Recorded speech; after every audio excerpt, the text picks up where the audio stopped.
مین power کی provision بھی یہ کرتا ہے صنعت کو، کیونکہ اگر زراعت آپ کی ترقی کر رہی ہے، آپ کے پاس ایکسیس، کیونکہ بے شمار لوگ ہیں جو زرعی شعبے سے وابستہ ہیں، ان کو آپ مائیگریٹ کر کے انڈسٹری میں لگا سکتے ہیں تاکہ آپ کی صنعت بھی ترقی کرے. ٹھیک ہے، کیونکہ بہت سارے لوگ ہیں ان کو صنعت کا اتنا آئیڈیا نہیں ہوتا، ان کو زراعت کا پتہ ہے دیہات سے، کیونکہ آپ کو پتہ پاکستان کی آبادی زیادہ دیہاتی ہے اور ان کو اس کا زرعی شعبے کا ہی زیادہ پتہ ہے. تو زرعی شعبے میں جو لوگ کام کرنے آ رہے ہیں، آپ ان کو اٹھا کے صنعت میں لے کے جا سکتے ہیں، کیونکہ ان کو تو اویئرنیس نہیں تھی. آپ کو پتہ ہے کہ اس وقت صنعت کی ترقی اگر آپ نے کروانی ہے، ملک کی ترقی کرنی ہے، تو اس کے لیے یہ ضروری ہے کہ صنعت میں بھی مین پاور لگائی جائے. تو آپ یہاں سے شفٹ بھی کر سکتے ہیں. نمبر 5 پہ ہے جی غیر ملکی زر مبادلہ کا حصول. اب غیر ملکی زر مبادلہ کا مطلب فورن ریسورسز یا فورن ریزروز، فورن ایکسچینج، وہ آپ کو کیسے ملتے ہیں. آپ کی زراعت ترقی کر رہی ہے، آپ کے پاس کوئی نہ کوئی ایسی لازمی کوئی آئٹم ہوگی جس کی پوری دنیا میں مانگ ہوگی، ڈیمانڈ ہوگی، آپ اس کو پھر دوسرے ممالک میں بیچ کے زر مبادلہ کما سکتے ہیں. لائک یہ پاکستان کا سرگودا کا کنو، وہ بڑا فیمس ہے، وہ ایکسپورٹ کیا جاتا ہے اور اسے اچھا خاصا زر مبادلہ کمایا جاتا ہے. اسی طرح چاول پاکستان کا اور پاکستان کا آم، وہ بڑا فیمس ہے. اس طرح کی چیزیں آپ دوسرے ممالک میں بیچ کے زر مبادلہ کما سکتے ہیں. تو زر مبادلہ کمانے کا یہ ایک سبب بن سکتا ہے زراعت. زر مبادلہ آپ کو پتا کہ بے شمار کاموں موقعوں پہ آپ کے کام آ سکتا ہے. زر مبادلہ کی آپ کو بہت ضرورت، آپ نے امپورٹ کرنی ہے تو اس کے لیے آپ کو فورن کرنسی چاہیے. وہ آپ کے پاس اگر فورن کرنسی آ رہی ہے، آپ کے پاس پیسے پڑے ہوئے ہیں، پھر ہی آپ دیں گے نا. تو اگر آپ کے پاس آ ہی نہیں رہے، ایکسپورٹ آپ کی ہے ہی نہیں، تو امپورٹ اگر آپ کرتے جا رہے ہیں تو آپ اپنی اکانومی کو نقصان میں لے کے جا رہے ہیں، کیونکہ اپنا پیسے کو اٹھا کے آپ دوسرے ممالک میں بیچ رہے ہیں. تو امپورٹ ایکسپورٹ کا یہ جو فرق ہے، یہ زراعت آپ کے ختم کر سکتی ہے. نمبر 6 پہ ہے جی منڈی کی وسعت. آپ کی ایکسٹینشن آف مارکیٹ ہے، کیونکہ زراعت آپ کی ترقی کرے گی. آپ کو جیسا کہ میں نے بتایا صنعت ترقی کرے گی، زراعت ترقی کر رہی ہے، صنعت بھی ترقی کر رہی ہے، آپ کی مارکیٹ ایکسپلور ہو رہی ہے، ایکسپینڈ ہو رہی ہے، دوسرے نئے اس میں لوگ شامل ہوتے جا رہے ہیں، جس کی وجہ سے کمپٹیشن میں بھی اضافہ ہو رہا ہے، پروڈکشن میں اضافہ ہو رہا ہے. اور آپ کے ساتھ ساتھ ان کے جو انٹر ریلیٹڈ سیکٹر ہوتے ہیں، کمیونیکیشن سیکٹر ہے، وہ بھی پھر گرو کرنا شروع ہو جائے گا. ٹرانسپورٹیشن سیکٹر ہے، وہ بھی گرو کرنا شروع ہو جائے گا. تو یہ منڈی کی وسعت کا بھی کام کرتی ہے. 6 پوائنٹ ہو گئے. سرمایہ کی حرکت پذیری. نمبر 7 پہ ہے سرمایہ کی کیپٹل موبلائزیشن. تو وہ ایک جگہ سے دوسری جگہ پہ آپ کا کیپٹل موبائل ہوتا ہے. اگر آپ کی زراعت ترقی نہیں کر رہی، بہت سارے لوگ ہیں وہ انویسٹمنٹ کرتے نہیں ہیں، ان کے پاس پیسہ پڑا ہوا ہے، کہتے ہیں کہاں پہ لگائیں بھی، ہمارے پاس تو کوئی راستہ نظر نہیں آ رہا ہے. لیکن جو ہی ایک شعبہ ترقی کر رہا ہوتا ہے تو لوگ اپنے پاس جو انہوں نے پیسے چھپا کے رکھے ہوتے ہیں وہ بھی مارکیٹ میں لگانا شروع ہو جاتے ہیں، کہ تاکہ ہم اس سے مزید پیسہ بنائیں، اور آپ کے وسائل حرکت کرنا شروع ہو جاتے ہیں. اور کیپٹل ایک انڈسٹری سے دوسری انڈسٹری میں جاتا ہے تو اس کو یوٹیلائزیشن پراپر ہوتی ہے. آپ کے ملک کے جو فالتو بیکار وسائل ہیں وہ کام میں آنا شروع ہو جاتے ہیں، بروئے کار آنا شروع ہو جاتے ہیں، جس کی وجہ سے آپ کی یہ وسائل کی حرکت پذیری، یہ آپ کی قومی آمدنی میں اضافے میں بہت حد تک اہم رول پلے کر سکتی ہے. 7 پوائنٹ ہو. نمبر 8 پہ آپ لکھ سکتے ہیں قومی آمدنی میں اضافہ. یہ آپ کے ڈیفینیٹلی زراعت اگر آپ کی ترقی کرے گی، ایگریکلچر سیکٹر آپ کا گرو کر رہا ہے، تو آپ کی نیشنل انکم میں اضافہ ہو رہا ہے. نمبر 9 پہ آپ لکھ سکتے ہیں دیہاتی لوگوں کی فلاح و بہبود میں اضافہ. ولیج سائٹ سے جن کا تعلق ہے ان کی ویلفیئر پہ آپ یہ پیسہ لگا سکتے ہیں. پیسہ ہوگا تو لگائیں گے نا، ہے نہیں تو ویلفیئر کہاں سے ہوگی. تو زراعت ترقی کرے گی تو آپ کے پاس نئے آئیڈیاز آئیں گے کہ یار اس کو لوگوں کی بہتری کے لیے کس طرح لگانا ہے. تو فلاح و بہبود کے لیے آپ لگا سکتے ہیں. اور نمبر 10 پہ آپ یہ بتا سکتے ہیں کہ دیگر جو دوسرے شعبے ہیں اس کے لیے روزگار کا اضافے کا سبب بنتا ہے. جس طرح آپ کو میں نے بتا دیا کہ انڈسٹری ترقی کرے گی تو ٹرانسپورٹیشن سیکٹر آپ کا ترقی کرے گا. ٹرانسپورٹیشن سیکٹر ترقی کرے گا تو آپ کی یہ کمیونیکیشن سیکٹر ترقی کرے گا، سروس سیکٹر ترقی کرے گا. تو یہ تمام سیکٹر جو ان سے ہیں ان کو روزگار فراہم کر رہا ہے آپ کا زراعت کا شعبہ. تو یہ اس کی اہمیت کے ہو گئے پوائنٹ. ٹھیک ہے، 10 پوائنٹ میں نے آپ کو بتا دیا، اس کی اہمیت کے لیے کافی ہیں. اب آتے ہیں اس کی خامیوں کی طرف. اس کے بعد نیکسٹ ہے جی خامیاں زرعی شعبے کی خامیاں کے بھی میں آپ کو کچھ پوائنٹ بتا دیتا ہوں. اسی طرح آپ پوائنٹ ہیڈنگ بنا کے اپنے پاس نوٹ کر لیں اور ان کو جا کے اپنی ورڈنگ میں لکھائیے گا. سب سے پہلے تو خامی سیم و تھور کا مسئلہ ہے. Water logging and salinity. Water logging and salinity بہت ساری ہماری ہر سال زمین ناکارہ ہو جاتی ہے، جس میں سیم جس کو بولتے ہیں کہ زمین سیلابی گئی ہے، اوپر پانی آ جاتا ہے اور ہلکی ہلکی وہ گیلی رہتی ہے. اس کی وجہ سے بھی آپ کا علاقہ بہت سارا وہ بنجر ہو جاتا ہے اور اس پہ فصل کاشت نہیں کی جا سکتی. اور تھور کا مسئلہ جو اوپر وہ نمک سا وائٹ سی لائنیں بن جاتی ہیں، تو اس کی وجہ سے بھی آپ کی بہت ساری زمین وہ ناکارہ ہو جاتی ہے. آپ کی ہر سال پراپر بندوبست نہ کرنے کی وجہ سے، کیورمنٹ نہ کرنے کی وجہ سے بہت ساری زمین سیم و تھور کا سبب بن جاتی ہے. تو ایک تو سب سے بڑی خامی یہ ہے آپ کی پیداوار کم ہونے کی.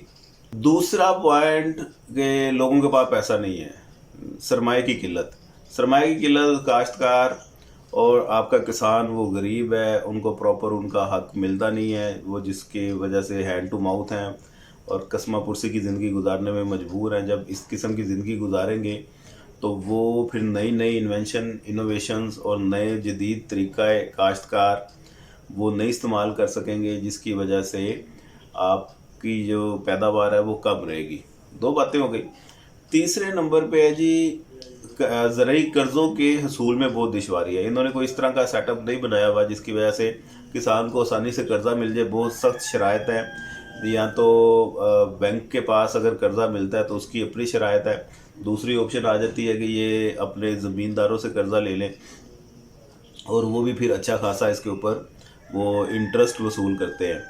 تو یہ ایک مسئلہ ہے، زرعی قرضے کے حصول میں بہت تنگی ہے، جس کی وجہ سے زرعی شعبہ آپ کا ترقی نہیں کر رہا، پیداوار کم رہتی ہے. اس کی 3 باتیں ہو گئی. نمبر 4 پہ قابل کاشت رقبے کی کمی ہے. قابل کاشت رقبے کی کمی کیوں ہے؟ کیونکہ ہمارا لینڈ ٹینیور سسٹم اس طرح کا بنا ہوا ہے، چھوٹے چھوٹے حصوں میں ڈیوائڈ کیا ہوا ہے اور بہت ساری زمین اسی وجہ سے ویسٹ چلی جاتی ہے. ادھر ایک جگہ پہ کاشتکاری ہو رہی ہے، بیچ میں ایک ڈیرا بنا ہوا ہے، اس میں کاشتکاری نہیں ہو رہی، آگے پھر کاشتکاری ہو رہی ہے. تو اس وجہ سے آپ کی پیداوار زیادہ نہیں ہو سکتی. وہ بیچ میں جو ڈیرا ختم ہو، وہ ساری ایک ہی زمین ہو، ایک بڑا یونٹ ہو، تو اس کے اوپر پھر کھیلنا آسان ہے، پیداوار آپ کی زیادہ ہو جاتی ہے. تو یہ آپ کا قابل کاشت رقبہ، اس میں کبھی ایک تو وہ سیم و تھور کا بھی مسئلہ ہے، اس کی وجہ سے بھی کمی آ جاتی ہے. 4 باتیں ہو گئی. نمبر 5 پہ ہے جی دوہری فصل کی کاشت نہ ہونا. ڈبل کروپنگ کا مطلب ہمارے پاس دوہری فصل کی کاشت نہ ہونے کا رزلٹ یہ نکلتا ہے کہ 6 ماہ تو فصل لگی ہوئی ہے، اس کے بعد اس کی کٹائی وغیرہ کر لی، جب سیزن چلا گیا پھر وہ زمین فالتو پڑی ہوئی ہے. ٹھیک ہے، کیونکہ وہ اگلے پھر ہر سال سیزن آتا ہے نا کسی بھی فصل کا، تو ہونا تو یہ چاہیے وہ فصل چلی گئی، اب اگلا سیزن آیا کوئی دوسری لگا لیجئے. تو وہ اس طرح نہیں کیا جاتا کہ ایک جس کا سیزن ہے، اگر گندم لگانی ہے تو وہ گندم کا ایک اسپیسیفک سیزن ہے، وہی لگانی ہے، باقی اس کے علاوہ وہ زمین آپ کی ویسٹ پڑی رہے گی اسی طرح. تو دوہری فصل کی کاشت نہیں ہوتی یہاں پہ. نمبر 6 پہ ہے جی دقیانوسی اور فرسودہ طریقہ کاشتکاری ہمارے پاس استعمال کی جا رہی ہے. وہ آج بھی وہ پرانے نظام ہے، ٹریڈیشنل جو باپ دادا سے چلتے آ رہے ہیں، وہ نئی مشینیں اور نئے انوویشن کے طریقے وہ یوز نہیں کر رہے. یوز کیسے کریں؟ پیسے نہیں ہیں. ٹھیک ہے، اور اس وجہ سے بہتر یہی ہے کہ ہاتھوں سے ہی آپ کئی شیئیں مار کے گزارا کریں، اور وہ آپ نے مشینیں اس کا استعمال نہیں کرنا. یہ بات ہوگی، اس وجہ سے بھی آپ کی پیداوار کم رہتی ہے. نمبر 7 پہ ہے جی آپ اچھے قسم کا بیج وہ نہیں استعمال کرتے، گھٹیا بیج وہ استعمال کرتے ہیں. ابھی سستے ہیں، جس طرح ہم کوئی ایک چیز لینے جاتے ہیں وہ بی پیئر بھی مل جاتی ہے، اچھی بھی مل جاتی ہے، سیل سے بھی لے لیتے ہیں. اسی طرح بیجوں کی بھی کوالٹیز ہیں، آپ اچھی نسل کا بیج نہیں لگائیں گے تو پیداوار کم ہوگی. نیکسٹ پوائنٹ ہے جی ذخیرہ گاہیں اور سرد خانوں کی وہ کمی ہے بہت زیادہ. ہمارے پاس یہ ذخیرہ گاہیں سٹوریج کیپیسٹی نہیں ہے اور ویئر ہاؤسز وغیرہ نہیں بنے ہوئے، کولڈ پلیسز، کولڈ سٹوریجز وغیرہ نہیں ہیں، جس کی وجہ سے بہت ساری فصل ہماری خراب ہو جاتی ہے، ویسٹ ہو جاتی ہے. اور اس خرابی اور ویسٹ سے بچنے کے لیے لوگ پیداوار اتنی کرتے ہیں جتنی وہ سنبھال سکیں، اور اس وجہ سے آپ کی اوورآل مجموعی پیداوار وہ کم رہتی ہے. سمجھے بات؟ اس کے بعد نمبر 7 پہ ہے جی زمین کی ذیلی تقسیم اچھی نہیں ہے. جس طرح آپ کو پہلے عرض کی کہ ایک جگہ پہ کاشتکاری ہو رہی ہے, بیچ میں پھر ایک ڈیرا بنا ہوا ہے, ایک جگہ پہ پھر تو اس کی ذیلی تقسیم بھی اچھی نہیں ہے, ان کی ڈسٹریبیوشن پراپر نہیں ہے. 4 بھائی ہیں, انہوں نے اپنا اپنا حساب سے جگہ تھوڑی تھوڑی ڈسٹریبیوٹ کی ہوئی ہے, اور کسی ایک نے کام کر لیا, 2 کام کر نہیں رہے, چوتھا پھر کام کر رہا ہے. اسی طرح اوورآل پورے ملک کی جو ذیلی تقسیم ہے وہ بہتر نہیں ہے, جس کا فائدہ چھوٹے چھوٹے یونٹ میں زمین آپ کی بٹی ہوئی ہے, اوورآل پیداوار زیادہ نہیں ہو سکتی. زرعی منڈیوں کے نقائص. ہمارا جو ایگریکلچر مارکیٹ ہے اس کے اندر بہت ساری پرابلمز ہیں. وہ بہتر ریسرچ سینٹر نہیں قائم کر رہا, لوگوں کو فیسیلیٹیٹ نہیں کر رہا, کسانوں کے مطابق وہ پالیسیز نہیں بنا رہا, اور وہ مارکیٹ لوگوں کی پہنچ سے, کسانوں کی پہنچ سے دور ہیں. ذرا لوگوں کو, کسانوں کو دور جانا پڑتا ہے, ٹریولنگ ایشو ہے, روڈ کچے ہیں, یہ آپ کا یہ پرابلم ہے. اور نمبر لاسٹ پہ ناقص سماجی ڈھانچہ. ناقص سماجی ڈھانچہ آپ کا جو سوشل ایک سٹرکچر ہے وہ اتنا بہتر نہیں ہے. جس طرح میں نے آپ کو پہلے عرض کیا کہ روڈ کچے ہیں, جس کی وجہ سے آنے جانے میں بہت زیادہ دقت ہوتی ہے. کسان کہتے ہیں کہ یار دفعہ کرو, اتنی دور جانا پڑے گا, اور وہ ہمارا نقصان بھی ہے, ٹریولنگ کوسٹ اس کے اوپر اتنی لگ جانی ہے, فائدہ اتنا ہونا نہیں ہے. لوگوں کو فیسیلیٹیٹ نہیں کیا ہوا, ان کے قریب کوئی ریسرچ سینٹر یا کوئی مارکیٹ کی جو ایکسیس ہے وہ قریب نہیں دی ہوئی. ٹرانسپورٹیشن کے ایشو ہیں, روڈ کے ایشو اپنی جگہ پہ ہیں, ٹرانسپورٹیشن کے بھی ایشو ہیں. ٹرانسپورٹیشن ملتی نہیں ہے, گھنٹوں کھڑا ہونا پڑتا ہے, ویٹ کرنا پڑتا ہے ٹرانسپورٹ کا. اور کمیونیکیشن کے مسئلے ہیں, دور دراز علاقوں میں سگنل اتنے نہیں آتے. یہ سارے بے شمار مسائل ہیں جس کی وجہ سے پیداوار کم رہتی ہے. تو یہ اس کی خامیاں تمام میں نے پوائنٹ بتا دیے, تقریباً 10 پوائنٹ میں نے آپ کو اہمیت کے بتائے ہیں, 10 ہی خامیوں کے بتائے ہیں. اب آگے ان کو دور کرنے کے اقدامات, یہ گورنمنٹ ایسے کیا سٹیپ لے ان کو بہتر کیا جا سکے. تو بھیا اس کے لیے بہت ہی آسان سا آپ کو ایک میں فارمولا ٹپ بتا دیتا ہوں. جو اس کی خامیاں ہیں, انہی خامیوں کو بہتر کر کے اپوزٹ وے میں آپ بتا دیں, وہ ان کو دور کرنے کے اقدامات ہیں. بس کہ ادھر ہم نے لکھا گھٹیا بیج وہ استعمال کیے جا رہے ہیں, یہاں پہ آپ لکھیں کہ گھٹیا بیج کا استعمال نہ کیا جائے, بہتر بیج استعمال کیے جائے. ایک پوائنٹ یہ ہو گیا.